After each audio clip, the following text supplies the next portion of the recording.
Ever wondered what a complete blood count test is and why it's important? It's a term you might have come across in a medical context, but what does it really mean?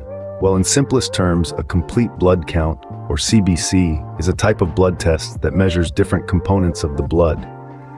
This includes red blood cells, which carry oxygen throughout our bodies, and hemoglobin, the protein in red blood cells that actually binds to oxygen. The CBC also measures white blood cells, the warriors of our immune system that fight off infections and diseases.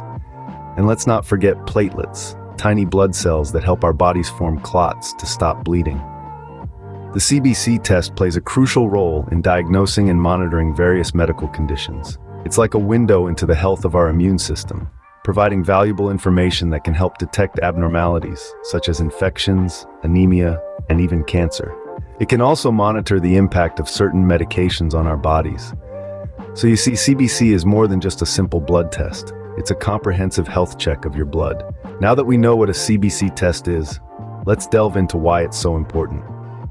The Complete Blood Count Test, or CBC, is a critical tool in diagnosing a wide variety of health conditions.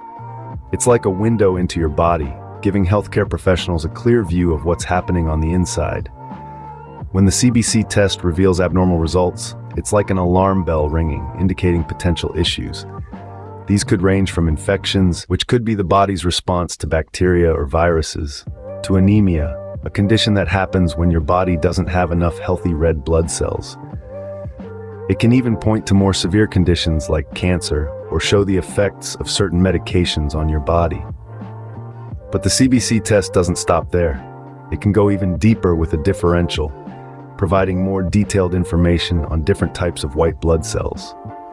These cells are the body's defense system, and understanding their count and types can help detect conditions like leukemia or signal an immune response to an infection. Clearly, a CBC test is a vital tool in the healthcare sector, helping professionals diagnose and monitor a wide range of conditions. Wondering how this test is conducted and how long it takes to get the results? Let's dive right into it. The procedure for a complete blood count, or CBC, is quite straightforward. It all starts with a healthcare professional drawing a small sample of blood, typically from the vein in your arm. This sample is then sent off to a laboratory for analysis. The lab technicians scrutinize the sample, measuring the number of red blood cells, white blood cells, platelets, and levels of hemoglobin. Generally, it doesn't take long to get the results. Most of the time, you can expect to hear back within a few days. But remember, this time frame can vary depending on several factors, such as the specific lab and its workload. Now, what happens if the results come back abnormal? Well, it's not a cause for immediate alarm. An abnormal result could indicate various conditions, from infections to anemia, or even effects of certain medications. If such a scenario arises, your healthcare provider may recommend further testing or treatment to pinpoint the exact cause and address it promptly. With minimal risks and quick results, the CBC test is not just a common, but also a safe diagnostic tool.